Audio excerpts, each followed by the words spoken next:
Tony go. P. With Always the on. Air drum. I mean, you know they have those Like Ace. sort of air guitar competitions. Yes. I think Do they? I think you're setting yourself up to be an air drum expert. Maybe I'll be on the next floor game show or something like that. Maybe I'll interview myself when I win one of those game shows. I'm ready to go for that. Welcome to the Live Zone Primetime here on Fox Local and Fox 5 DC's YouTube page. Thank you so much for joining us. I'm producer Chris. This is Tony P with the air drums. And game show mindset. A game show mindset, exactly. Look, this show is whatever we want it to be. It's whatever you want it to be. Right. As you know, there's the QR code. You can scan that. You can join the conversation, or you can join the YouTube chat. And Tony P, for one of the first times yet, someone was already commenting. Oh, 556 Media, the National Guard to Deployment DC is totally constitutional and legal. How about they address the fact that their deployment was denied by a certain member/members of Congress on January 6th. And that brings us right to our big story tonight, does. I mean, that which was is perfect the fact lead-in. that a judge did declare the deployment to DC illegal, despite what the comment section may say. However, there is a catch. So first at 9, the federal surge in the nation's capital could be coming to an end. Today, a federal judge ordered the Trump administration to end the deployment of the National Guard to DC, but they will not leave immediately because the judge put that order on hold for 21 days, 3 weeks, to give the administration time to file an appeal. This all started, you'll remember, because DC Attorney General Brian Schwab, he asked the judge to bar the White House from deploying Guard troops without the mayor's consent.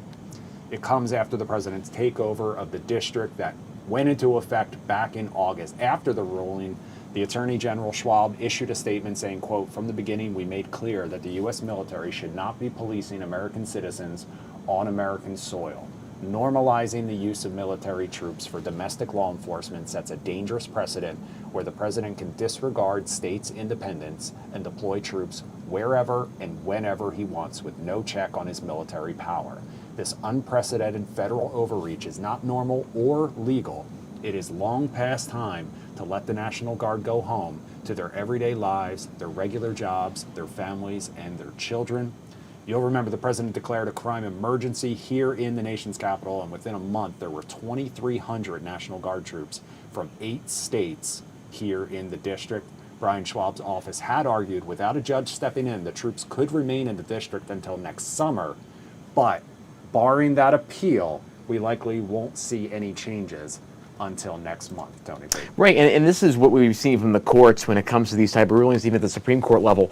We have seen these kind of cushioned delays just to give the administration a chance to appeal it, and usually when those appeals are filed and if they're rejected or accepted, then the course of the legal system continues. But what's really interesting about this is there is this kind of two-part kind of divide with it. Not just, again, a lot of DC citizens, I think it was the poll was taken over the summer, it was like 68% or 70% of DC residents did not want the National Guard in our backyards, around the city. And you also heard a lot of people talking about the National Guard troops themselves. They are not all from DC. And no, not at all. So a lot of them have West Virginia, families. Louisiana, Tennessee. Exactly. There are a lot of locals in the area, right? But sending it's support. a flight. It's a flight. It's a train. It's also away from their families. Teachers not in schools. Right. These are not military people, officials. These National Guard members, a lot of them do have full-time jobs that they have not been at. They have not been home as a result. There has been some cycling, obviously. Yes, there has. There have been ones that have gone home. We are not still at the full deployment level, but yeah. And the biggest thing what the Trump administration was talking about for next summer was in preparation for the big anniversary of the country, 250 years on July 4th coming up, with all the UFC stuff that'll be happening on the South Lawn and all the America 250 events. That was the thinking from the Trump administration, is keeping the National Guard here to show the city being safer, or to keep things under under wraps for the for the upcoming events, whether it be the UFC events or just the multitude of 4th of July items that'll be happening here in the city, on top of what else is going to, it already happens every single year. So it will be interesting to see if the administration does file that appeal, because the president has gone on the record several times saying that crime is no longer an issue right here in the nation's capital. part of the National Guard's mission. Now remember, there were a lot of other federal agents that were part of that surge, Yes. and they were more the hands-on policing. Right. The National Guard has mainly been the second part of the president's. He wanted to make D.C. safe again. He also wanted to make D.C. beautiful again. A lot of those National Guard members have spent a lot of time picking up trash, Yes, cleaning up around grass. the region, cleaning national parks, cleaning national monuments, and things like that. Right, and when you look at this, the kind of the crux of the lawsuit, it's about the Posse Comitatus Act, or Comitatus Act, which really talks about military personnel or military adjacent personnel being used in civilian policing capacities. And this is a fine line when you're dealing with Washington, D.C., because it is a federal district under the control and auspices of the federal government. Even though we have, home rule to a certain extent with the mayor and city council, the federal government and the Congress can overrule because they have the power of the purse at the end of the day with Washington, D.C. and the affairs of this city. So this really gets to Mayor Bowser's point that she's been having since she got elected, is the whole concept of home rule and statehood. And so we we wouldn't know. have to have this fine line, because as a resident in D.C., I did not support having National Guard troops here in the city, number one, because they weren't, first of all, the city I didn't feel got safer. I was actually attacked about 2.5 years ago outside of a train station here in D.C., and I don't exactly feel much safer with National Guard around during the day. We have seen an increase in not MTA, Metro Police and figures like that on the trains. I actually feel safer when that happens. So this is a real discussion about DC policing resources as well as transit and public spaces and things of that nature. So this is going to be an interesting situation if the appeal's not filed and the troops end up leaving. What does this look like for potential enforcement here in D.C. Yep. and protection on And the transit? the last thing I'll say on this too, it's also a matter of cost. There Yes. were reports at the peak of this surge that it was costing taxpayers $1 million a day to feed and house those members of the National Guard. So Exactly. we'll see what becomes of this. 3 weeks Yep. for that decision or that appeal to come down. In the meantime, let's go from the National Guard deployed here in D.C. to some veterans on Capitol Hill, because they made some headlines today as well. And it was because of the video you're looking at right now. Some Democratic lawmakers who are also U.S. veterans saying they called on members of the military to defy unlawful orders from the White House. It caught a lot of attention online, but it also caught the attention of the White House, and it enraged the commander-in-chief. The lawmakers say the Trump administration is pitting the military against American citizens, and you can see what the president wrote on Truth Social, condemning the video, saying their words cannot be allowed to stand. Seditious behavior from the traitors. Lock them up, ? He then added seditious behavior punishable by death. That earned a rebuke from Senator Chuck Schumer, who called for an end to the violent political rhetoric. Meanwhile, Democrats have been critical of the use of the National Guard, like we just mentioned, and U.S. troops in American cities like Los Angeles, here in Washington, D.C. There have been attempts to move them into Louisiana and beyond. They're also concerned about what you're looking at there, the recent deadly strikes on alleged drug boats and the military buildup in the South Caribbean. The White House pushed back. Press Secretary Caroline Leavitt said that the White House does things by the book, and to suggest and encourage active duty service members to defy the chain of command is a dangerous thing for sitting members of Congress to do. Well, when you look at this video, it was a very interesting political play by Democrats trying to really go into that kind of law and order type messaging and using a lot of the military personnel that are part of the Democratic Party and the representatives in Congress and the Senate. Was an interesting play because, again, they were just saying do not, again, they give the legal order, of course, obey it, but if things are in a legal order, there's technically, you're not allowed to do that, especially if you're in the chain of command, if you're a lieutenant general, if you're part of the major corps and more the leadership decision-making brass, if you will. Mm-hmm. This was also a call to them because we saw after we'll call them the excursions in Venezuela and in the seas there with the bombing of the drug boats, there was some resignations from the Pentagon of generals and individuals that were a part of more Central American theater and the defense capabilities in that region. They were resigning because of this. So it isn't like we're just seeing this for the first time. This is a thing that's been happening at the Pentagon level for a very long time, and also going back to the first Trump administration. Jason Crow was on Fox News today talking about this video and really, looking at, why they did it.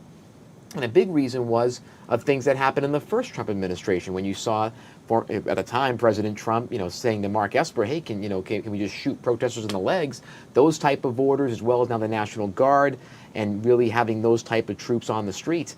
This is what Jason Crow and the others in this caucus were talking about, because it is about really showing, I think, for Democrats, their kind of gravitas on military, because their biggest messaging battle is they're trying to take that toughness mantle, tied to the military, tied to law and order, and safety and following the rules, and that's something that Democrats have struggled with.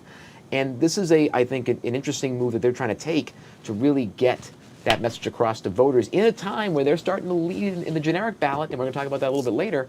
Their lead is expanding, and are there some gains they can make in this area? But the reaction from the White House today is also the tone of what we've seen post the Jeffrey Epstein file release. We saw that massive tweet or bleat last night from President Trump, and now we just keep seeing that type of outward intensity from the administration, especially in a time where we're talking about political violence in the aftermath of Charlie Kirk's horrific murder and the murders over the summer of 2 Minnesota lawmakers. And that this is still a problem, and Democrats are saying the president is now pushing that same type of violent rhetoric. So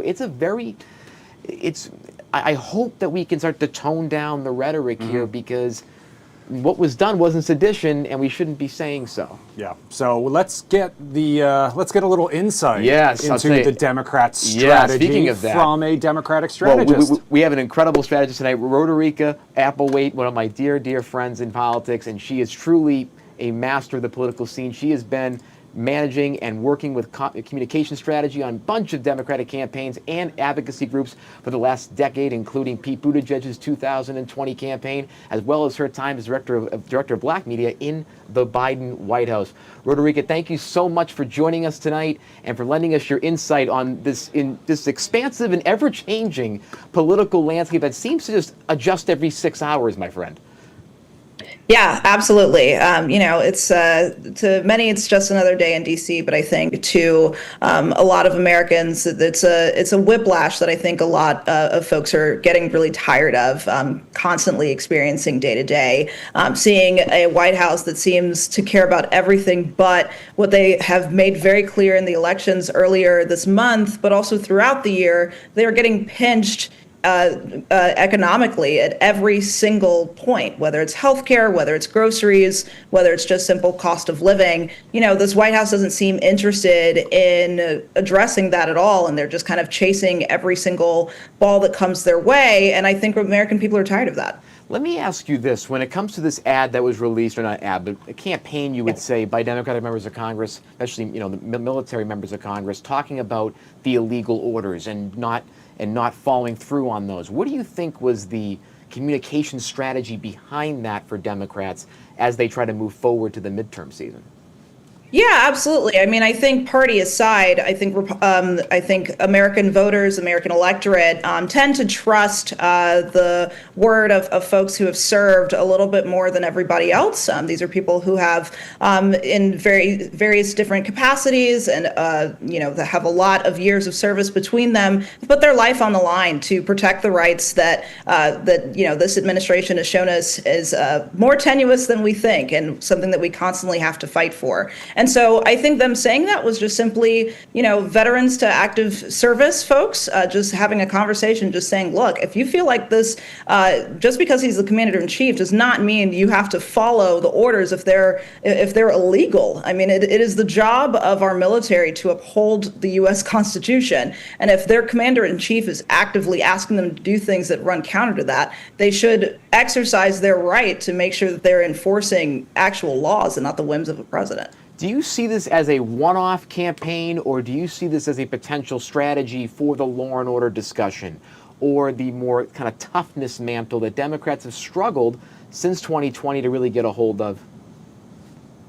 Yeah, I mean, I think this messaging is pretty in line. I'm pretty sure most of these members are affiliated with Vote Vets, which is kind of the top organization for organizing Dems who have served in office to show that, we can be tough on the issues that we be tough on without being, unconstitutional, without resorting to really violent rhetoric. And so I think all of these, all the folks that were in that particular video, I think this is messaging that they've been doing for a while. I don't think this video is particularly new, but at least the messaging in this video is new. I think it's just, it is getting the traction that it's getting because Trump decided to watch it and then fire up Truth Social like he does every other night, depending on what has caught his attention that day. And as we look ahead to the end of 2025, 2026 is basically right here with the midterms ahead. We looked at some of the polling the last couple of days showing Democrats are getting their biggest generic ballot lead in years, almost a decade, to almost 14, 15 points. What do you attribute that to? And do you feel that Democrats are going to step it up and continue to work on that change in strategy, or they may lay back a little bit with this lead and try to just kind of fortify it? Well, I mean, one, I never put too much stock in the generic ballot poll because at the end of the day, when voters get that, or when people are asked that question who are being polled, they kind of think of their ideal person in either direction. And so I don't put a ton of stock in that, but I do think it is indicative of what we saw in the only poll that matters, the actual elections that we saw earlier this month, showing that, that voters are very receptive to what Democrats have been campaigning on and showing, trying to offer solutions to, which is the affordability crisis that we're having under this Trump administration. And so I would definitely never recommend that someone take their foot off the gas, even when they're ahead. And I expect Democrats to continue to drive that message narrative in particular leading into next year. When you look at the kind of candidate battle that we've seen, whether it be Zohran Mamdani's victory in New York and Abigail Spanberger and Mikey Sherrill in the governor's race is more viewed as moderate than a Zohran Mamdani who's a Democratic socialist. What do you feel is going to be the overall persona of the generic, the overall Democratic candidate as we go into 2026, and what should that candidate look like from a communications perspective as well as a policy way and perspective as they go into these elections? I don't think there is one. I think the Democratic Party has been really good about landing, about recruiting candidates that reflect their district, reflect their constituency. And that's why you saw, Mamdani's messaging be just as successful as Spanberger's and Sherrill's. I don't think that Democrats need a silver bullet type of candidate to replicate across the country. I think they need folks that can actually speak to these issues, talk to voters and not at them, be on the ground with them and be receptive to what they're hoping to see in their elected officials. And the main thing that folks want to see is results. And I don't know that they necessarily care where that's coming from. I think Trump is president right now because voters felt frustrated by, what they were seeing in the Biden White House, the fact that they felt like Democrats weren't caring about the issues or messaging to the issues that they were concerned about. And so I think Democrats have gotten a lot better at that messaging, and that's what voters are really responding to. If you could look at two specific issues within the affordability umbrella or others, what would be the two issues that you would tell candidates to really look for and really hammer home as we get forward into 2026? Yeah, I mean, I think it's what we've been seeing Democrats do so far already. I think groceries and healthcare are the two big ones. I mean, healthcare in particular, premiums are slated to go up starting January 1st, I believe, as a result of Republicans kind of winning the day on the shutdown battle and leaving the Affordable Care Act subsidies out of the budget that ended up being sent to the president's desk. And so I think that's something that that Americans are already feeling the pinch over. And then groceries. I mean, I can't really go anywhere, especially with Thanksgiving coming up, without a family member telling me that, it seems to be markedly more expensive just to get basic items. And I think everyone is having that same takeaway every time they go to the grocery store. And when you think about the redistricting fight that's been going on underneath the surface here, do you think Democrats have won that battle, or do you still feel that a lot of these items need to play out still? Yeah, I mean, I still very much think this is the Republicans' battle to lose. I mean, we did get some wins, right? Like California, they did pass that referendum to redraw maps ahead of next year. That if that stands, if that withstands court, I'm sure whatever court battles will be stemming from that, that'll still be a net 5 gain for Dem seats, for House seats in California. In Texas, which is kind of funny since they kicked off this whole redistricting battle, a federal court this week blocked Texas from actually being able to use its map in next year's midterms. It doesn't necessarily mean that we're out of the woods on that map ending up being enacted at some point, but at the very least, and I mean, there will be a court case appealing this, I'm sure, but at the very least, it's looking pretty good for that map to not go into effect at least ahead of next year. And then Utah's judge rejected a GOP map, opting for a proposal that now changes their 4-0 Republican seats to 3-1 for one Democrat. So that's interesting because had they just simply not started that battle in the first place, they would still have 4 seats. And then, kind of across the country, you're seeing some other states opt to pass on on kind of entering the ring on this, like in Indiana, legislative Republicans in their state Senate in particular, so that they don't have the votes. So you're going to see a lot more fights throughout next year on this. But at the end of the day, I still think if things stand in the courts, this is still going to end up being a bit of a coup for Republicans. It seems like it's all individual strategy. Like no one's really rowing in the same boat with this because we're seeing both sides of the aisle kind of have a détente on this. And Roderica, thank you for giving us the, I would say for a pun, the roadmap of the entire political scene for Democrats, not just redistricting, but just the messaging map, if you will, however we say it in comms. Yeah. But my name is Roderica, though. Roderica, sorry, my God, I'm the worst. Oh my God. But thank you so much for joining us tonight. You have just been so wonderful in giving us the overall strategy and showing our audience what this looks like under the hood, which they don't get a lot all the time. So thank you so much for joining us and giving us that insight. And please come back. We could do this conversation, I would say, for 10 or 20 more minutes, if not longer. Awesome. Thanks, Roderica, Tony. thank you so much for joining us. Thank you so much. Roderica Applewhite, a great Democratic strategist, Focal Point Strategies, multiple campaigns, and she just knows the background of campaigns, how fast they move, and the stories that she has about working behind the scenes of campaigns is truly extraordinary. Well, you guys were talking about those Thanksgiving dinner prices, and that's what Josh Rosenthal is working on for tonight's Fox 5 News at 10 o'clock. So you can tune into his live report to find out what items that you're shopping for are going up in price, which ones are going down in price. Because remember, we are just 1 week away from Tony's non-traditional Thanksgiving menu. We're going to take a quick break. When we come back, Tony's going to tell us what else he's been watching throughout the day. First, though, we're going to leave you with this little live picture from the stacks here in Washington, D.C. We'll be right back. What's this still?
All right, welcome back to the lives. What did I do there? Look at my Tony face. P, what did I do Look there? into my eyes. Where's Oz the mentalist? We need him to do I like know, right? Come on. like a mind read of this. What are we thinking right now? You know, in my defense, the programs that we use here Yes. sometimes throw me a little bit of curveball, and it looks They do. like I have everything set up and ready to rock, and then I hit that button, and instantly I can tell that I made a huge mistake, as they say. But Please explain. that being Like a said, journalist.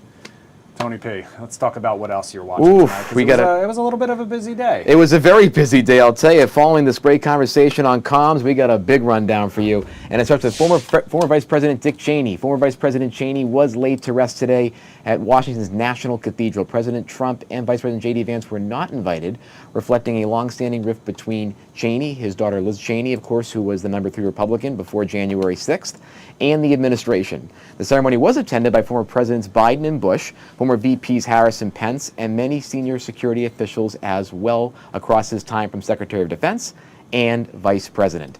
The administration announced today a major expansion of U.S. offshore oil and gas leasing through 2031. New waters off California, Alaska, and the Gulf of Mexico are now open to be leased.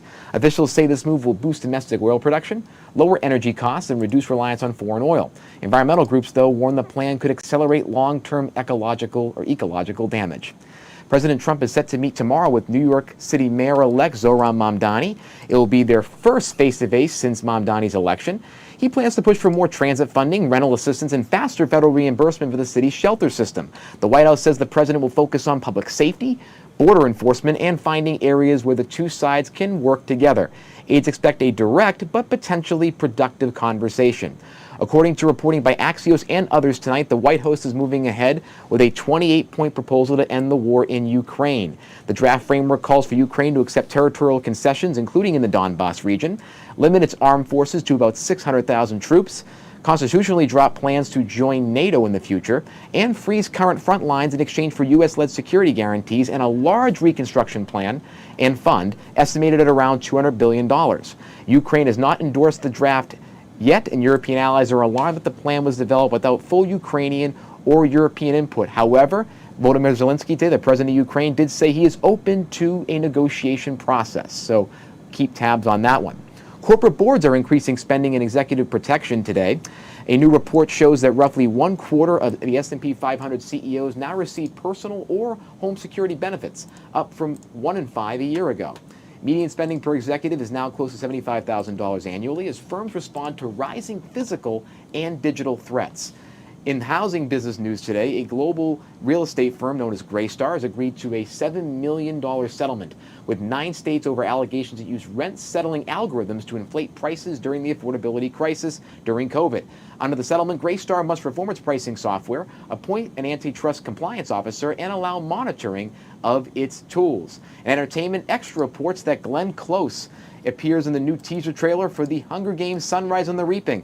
She plays Drusilla Sickle, a high-ranking Capitol official, and her drastic transformation has set social media buzzing, of course, about the upcoming prequel. I just finished reading the book on this. It is really, really good and brings back the intensity that we didn't see in Mockingjays Part 2 and 3, so I hope this does that as well. Also today, author Colleen Hoover broke her silence on the controversy surrounding the film adaptation of It Ends With Us, starring Blake Lively and Justin Baldoni.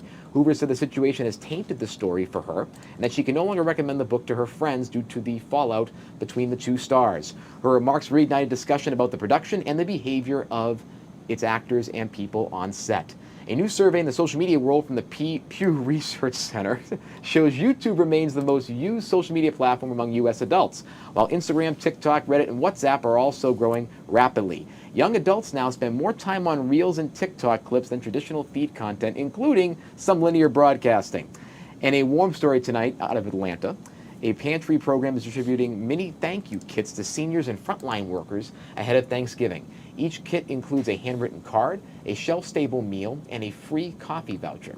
Organizers say the simple gesture is meant to spread a little kindness and inspire others to pay it forward this Thanksgiving and holiday season as well. And that is the Tony P. Rundown. Very business heavy tonight. Very business heavy, and obviously that's what this season is all about. I do want to go back to that spending money. Well, yeah, that too. I want to go back to that Hunger Games trailer for a minute because Earlier today, when I was doing my normal scrolling through all of the different websites that I do to try to find stories for the Do You Like It or Not show at 7:30, and then this show here at 9 o'clock, I saw a headline about the star's drastic transformation for the new Hunger Games movie. Yes. And they showed a picture of the actor, and it should be coming up here any second. The woman you see in the yellow being, I don't know, wheeled out of the Hall of Justice, Hannibal Lecter style.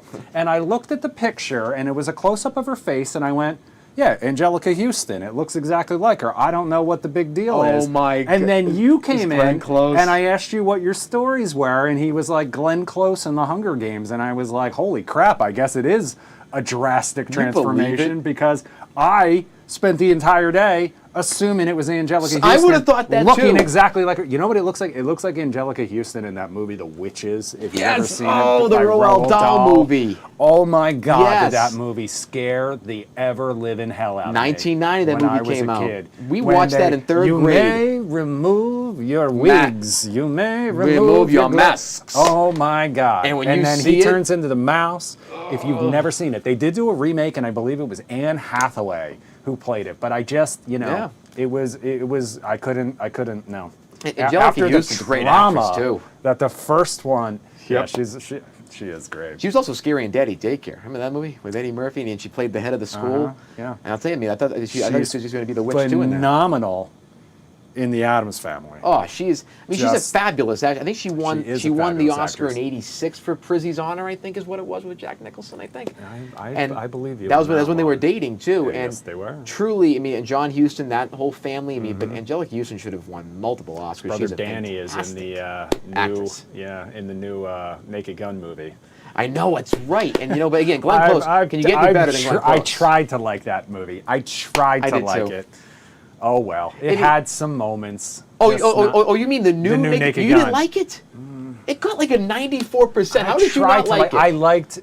I liked Liam Neeson. It in was so good. Seth MacFarlane, it was almost as good as Ted 1. I had not laughed at a movie. It was the Lonely Island guys. It wasn't Seth MacFarlane.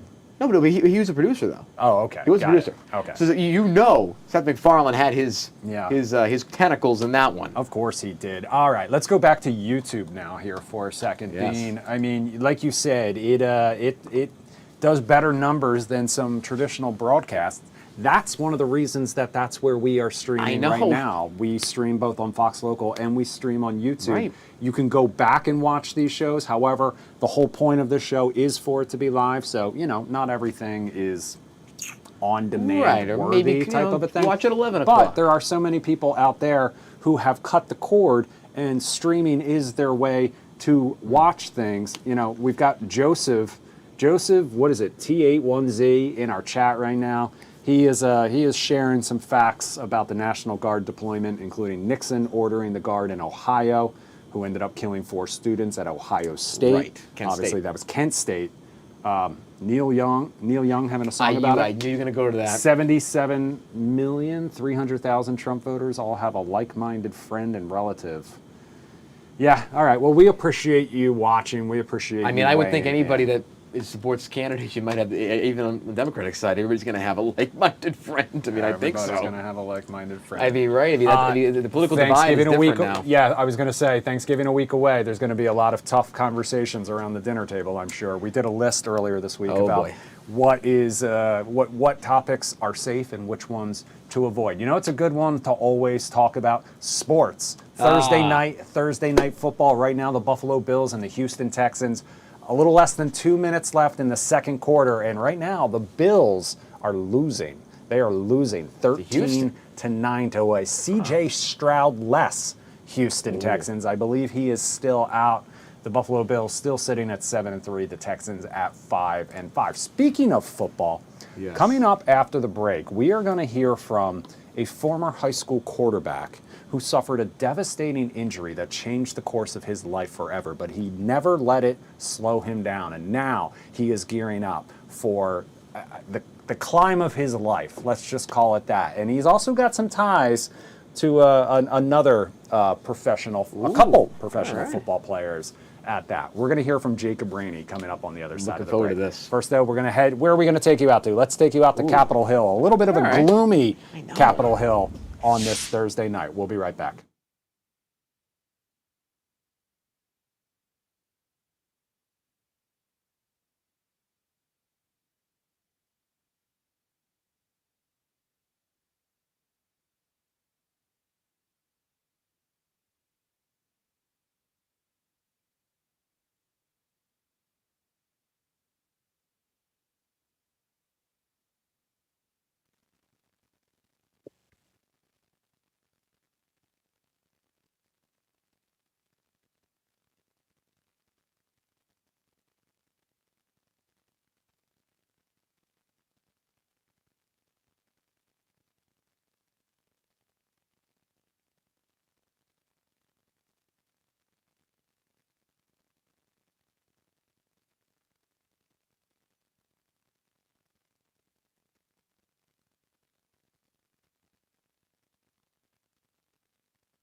Christmas Eve 2011. Tim Tebow, then Denver's starting quarterback, is warming up in Buffalo. Merry Christmas, Tim. Thank you. Same to you. He'd invited a special guest to the game that day, and just before kickoff, Tebow introduced himself to Jacob Rainey. The first thing, I just ran up and gave him a big hug, and I was just excited to see him. And then after being able to spend some time with him, I felt like we definitely had a connection. How you doing, brother? Nice to see you, man. Absolutely. My pleasure. You having fun? Yes, sir. Good. What did he have to say to you? He just told me to keep fighting and just never give up. So that's a clip from the 2011 E60 documentary, The Kid Who Inspires Tim Tebow. It told the story of Jacob Rainey, a star quarterback from Charlottesville, whose life changed after a devastating on-the-field injury that led to an amputation. But Jacob took Tim's advice and never gave up and never stopped fighting. Now he's teaming up with another former NFL star and another former Charlottesville stand-up, talking about the one and only Chris Long. Jacob is preparing to climb Mount Kilimanjaro in support of the Chris Long Foundation's Water Boys initiative that helps bring clean, sustainable water to communities in need. First, though, 12 hours after he made an appearance on the morning show, Jacob joins us live here on the Live Zone Primetime. Jacob, thanks so much for spending some time with us tonight.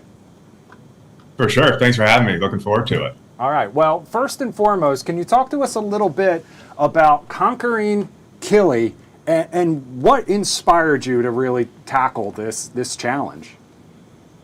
Yeah, for sure. So each year there's a Conquering Kili team that climbs Mount Kilimanjaro to help raise funds to dig additional wells to support clean, sustainable water worldwide. But a lot of the work is also done in East Africa and Tanzania specifically. There's four main reasons that really inspire me to do this. First and foremost, it's a great cause. I recognize how fortunate I've been in my life to overcome challenges that have faced me and somewhat out of my control. And I've had resources and support systems that have helped me overcome that and achieve things beyond my wildest dreams, honestly, when I first got injured. So I view this as a way of paying it back a little bit and trying to help others set themselves up for success as well. And secondly, you mentioned Chris Long, but Chris Long's one of those guys that has always been supportive of me, especially when I was facing some adversity and through the years. And when I went on to go to UVA and whatnot, he's always been very supportive. So I like to help give that back as well a little bit and help support him, his foundation, and his causes. And then third, I'm just a guy that enjoys a good challenge, you know. I haven't had a good physical challenge in a while, I guess. There's obviously work challenges and life challenges and whatnot, but I haven't had a good physical challenge in a while. So really push my limits and see what I'm made of these days. So enjoy a good challenge, and it's even better doing it with a great team for a great cause. And then lastly, I hope to inspire others. I think one of my main goals ever since I got injured is not letting any sort of outside perceptions or any circumstances dictate how I'll live my life. So I hope to help inspire others with that same mindset to overcome any adversity they might be facing. Jacob, your courage and just grit and humility is so inspirational. I just wanted to say that at the outset. And I want to ask you, like, what would be, like, you know, what was your process when this awful accident happened to you on the field, and you know, going in one direction, then like your life had to reset so quickly, and you had to try to, you know, define yourself in a different way and chart a new path? How did you process that and then get yourself in the position to keep fighting on and charting a new path? Because many people can't do that. A lot of people get really down on themselves, or they sink, and you have risen up so high. Like, how did you do that, and what was that process behind the scenes? Yeah, it's a great question. I mean, I think one of my main goals, again, from the start, was to not let any of these outside circumstances dictate how I wanted to live my life. And the way I saw it is I cannot change any of this. So there's no point in feeling down. There's no point in getting upset or asking why me. I saw that as a waste of time. Any second I spent dwelling on the circumstances was time that I was losing to reach my ultimate goals of playing football again at that time. So really just recognizing, taking a step back and looking at from a bigger picture of any time that I spent feeling sorry for myself was time that I was wasting to get back to where I actually wanted to be. And when you look at this journey of, you know, again, like, you know, deciding to climb and like taking that process, what was that first thought in your head that said, hey, I want to do this and this is why? It really goes back to supporting Chris and a great cause and Kilimanjaro. There's been other people that I've seen that have done it with amputations, whether it be below the knee or above the knee. So I think seeing some other people do it a little bit gave me a little bit of confidence. But first and foremost, it's really just supporting a great cause and helping others in need, and helping these communities get access to clean, sustainable water. So let me ask a little bit about the process of getting ready for something like this. I mean, Kilimanjaro, something like 19,000 feet. I know you're based in the Charlottesville area. Well, you were based in the Charlottesville area. I think you're up here in Northern Virginia now. I mean, Charlottesville's got some, you know, the Shenandoah not too far away. Are you an avid hiker to begin with? Are you going to go out and hit those to kind of work up a little bit of endurance? What's the process like? I want to know. Yeah, so I looked it up. I think the highest point in Virginia is about 5,000 feet. So I quickly realized there was not going to be anything even remotely helpful in terms of an elevation and altitude standpoint. But yeah, I mean, from a preparation standpoint, I generally go to the gym quite a bit, but I've ramped it up a decent bit. I'll try to get an hour lift in, about an hour on an uphill treadmill each day, and then I'll try to take my dog for a good long walk as well. So the young dog is getting reaping the benefits of the training as well. But as much time as I can find, I try to get out to the Appalachian Trail, about 45 minutes down 66, and go for like 6-7 miles or so, and try to get upwards of 2,500 elevation or so. But yeah, there's no real great way to prepare for the elevation aspect of it, and the altitude sickness is kind of a crapshoot. So that's we'll see. And when you're going through a physical endurance like that, whether it be, you know, climbing or going through a marathon, a lot of times, you know, people will say the mind plays tricks on you and it can tell you your body can't do it. If you could give any advice to people that are taking on something like this, or a marathon or climbing a mountain like this, and they start to get in that position, what would you tell them to help them move forward and get past what I would call the kind of the mental talk in the back of your head that says you can't do this, but really you might be able to? You know, the easiest thing to do is just keep putting one foot in front of the other. As long as you keep putting one foot in front of the other, you keep going in the right direction. And I also, I mean, this is a personal thing from my perspective, but failure is one of my biggest fears. So just the thought of failing at doing something is another extra motivator in the back of the mind to push any sort of quitting thoughts aside. I love that. And when we look at the documentary before, the influence that Tim Tebow and that moment had on you, like what were some of the lessons that you took from that time, in 2013, 2014 that you now carry with you into 2025 as you do this incredible service in this event, as well as how you lead your daily life? Yeah, I think the biggest thing is what you just said in terms of service. Tim has done so much throughout the world, and it's pretty inspiring just seeing what he does. And I think that's one thing that really stuck with me in that time is he was getting ready to play a game in the NFL. He was chasing his dream, and he took time out of his game day preparation and his time to come over and talk to me, and had me and some of my family up for a full weekend and spent time with us, and taking time out of his day to lift me up when he has so much else going on. I mean, especially at that time, he's a starting quarterback in the NFL. So I think just the aspect of service and giving back really stuck with me and helped inspire me then and since then, the past 12 years or so. Wow. Is Chris Long going on this adventure with you this year? I know this is the 10th year for this Conquering Kili. Yeah, Chris is going, as well as the other co-founder of the Water Boys and Conquering Kili, Nate Boyer, who has a pretty awesome story as well, if you haven't heard of Nate Boyer. Oh, yeah, yes. Yep. He's also incredible. And now we're in November, and we were talking about, it's Men's Mental Health Month, and there are so many young men out there that are struggling with mental health. They're trying to, rebuild their lives. As someone that has really shown that courage and grit, what would be your advice to any young man out there that is struggling right now, that is trying to find their way, either chasing their dream or just rebuilding their life? What would be your biggest advice to them of how to show courage and how to address, their situation head on in the best way possible? The mind is a powerful thing, and if you set yourself on the path toward a goal that you want to get to, you just have to stay steady on that course. Kind of the same thing, one foot in front of the other. And it doesn't matter how fast you go. That's one of the funny things about Kilimanjaro is you hear the 19,000, 20,000 feet or whatever it may be, but you go slow.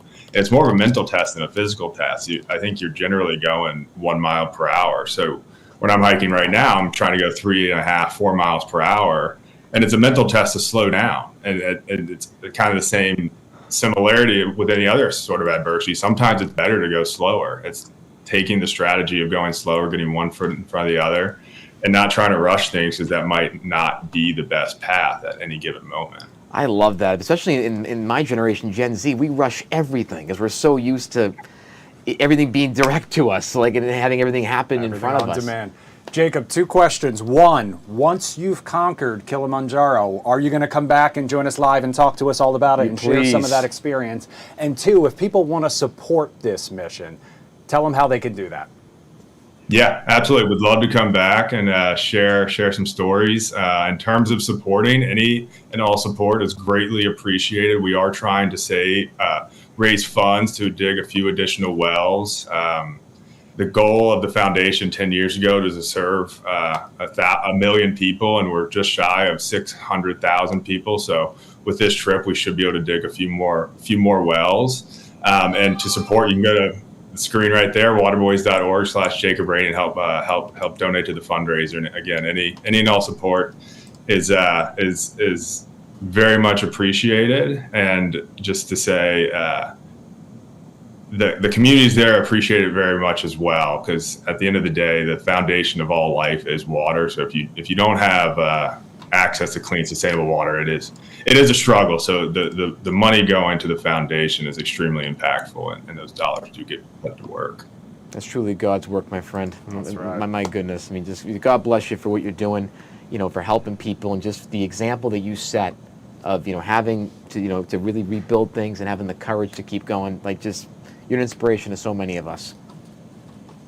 Awesome. Greatly appreciate the time, guys. Jacob, Rainey, thank you so much for joining us here on the Live Zone Primetime, and we are wishing you the best of luck. In the meantime, we're going to take you out to Leonardtown, Maryland, from our Fox 5 Skycam.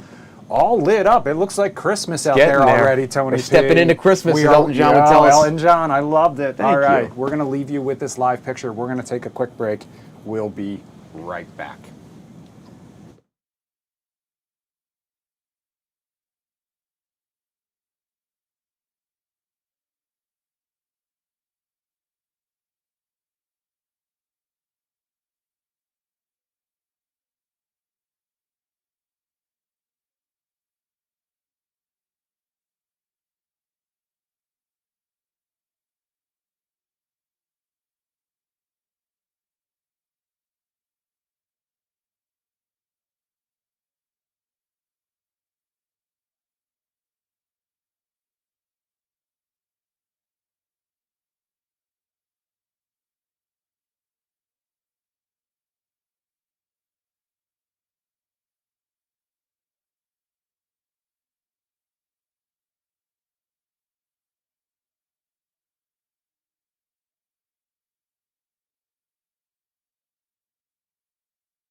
All right, we're back on the Live Zone Primetime. That's not the right banner anymore. Live Zone Primetime, 2 in a row. You're right. I did get it right for the second. You did 2 in a row, man. Second time in a row. Crushing so it. this is the point of the show where I thought there was going to be a SpaceX Starlink Group 6, 7, 8 mission launch from the Kennedy Center Kennedy Space Center in Florida. There's a couple of them.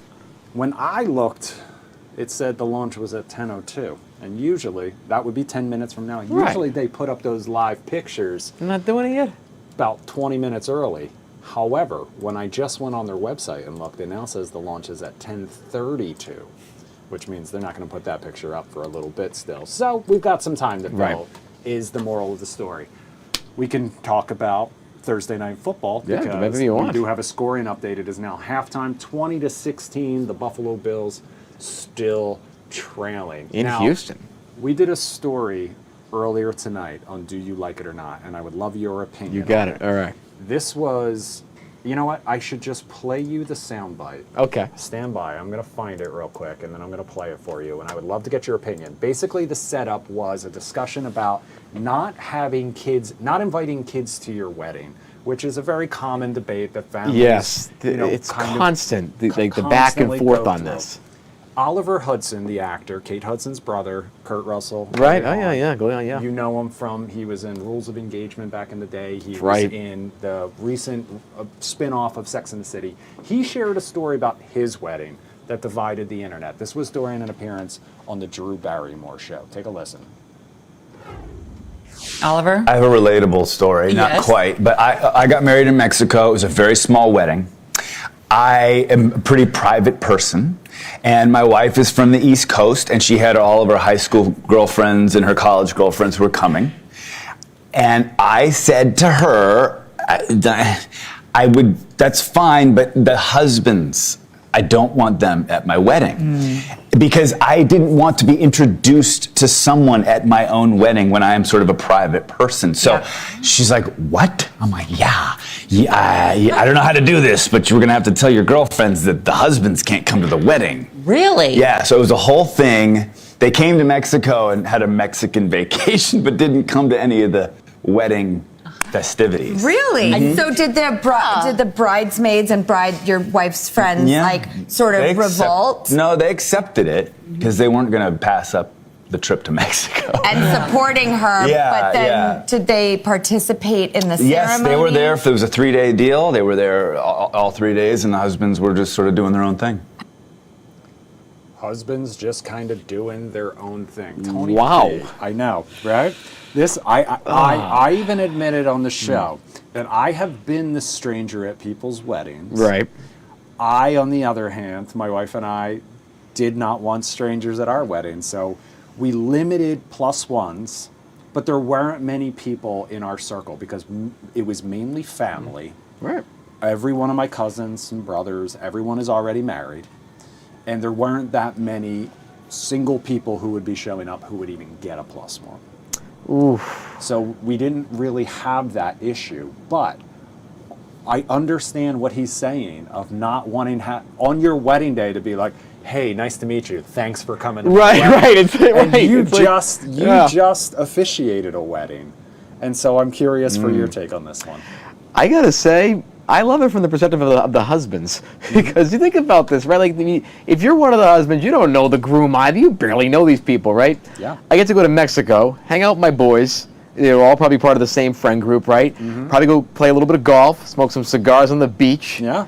And I don't have to go to this wedding where I don't know many people. If I'm the husbands, I'm saying, thank you, Mr. Hudson, for getting me out of this without having to anger the wife.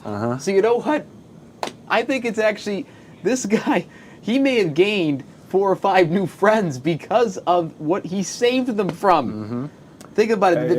They could have all went out, had a good time, playing golf. I mean, like you said, it's still, and I think that kind of speaks to, you know, some people say that. I think it's great. You know, you could have a very private wedding with just your closest loved ones, and then you could have a bigger party for everyone else, and you know, all of the. Get some free chicken tendies, you know, get some maybe a brownie sundae thrown in. Do you I'd rather do that think than Oliver a wedding. Hudson was serving chicken tendies and brownie sundaes at his wedding in Mexico? I've been. Listen, I have been to many rich people weddings in the past. All right. Okay, I need to start hanging out with Tony P. They more serve often. some high profile and high quality chicken tendies. I've seen that before.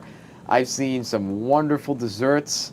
Again, like, you know, in Mexico, there'd be some wonderful spreads you could put out as well that, you know, that are regional and cultural, and you could also still have some dessert, you know, some flan a little bit potentially. You could have different cultures all together. Cake yet. You haven't even mentioned wedding cake yet. Well, you do that at the wedding. That goes without saying. You do that at the wedding. And you know, like you do little, what do they call them? What are the wrap? Churros, little churros. That'd be great too. You could do that on the side, nice powdered sugar on them, or the crystallized sugar. That would be just wonderful. Oh my God! You can mix that in. A churro cake. You do those in the. Oh my goodness! And a lot of. You're just talking crazy. No. Coming up on Fox 5 News at 10, Josh Rosenthal's going to have the latest on those Thanksgiving dinner costs. Sydney Persing has more on the National Guard ruling here in D.C. that we talked about at the top of the hour. Who else do we have today? Oh, Homa Bash, more on the Montgomery County Public School boundary study. I know that affects a lot of parents out there. Tony P., we are 1 week away from Thanksgiving. 1 week away from Thanksgiving. What is the next Christmas movie on the list for Tony P? I've been watching back-to-back Hallmark movies when I get home. Because again, I usually get home pretty late from here, and it's all like the reruns on TNT and Hallmark Channel.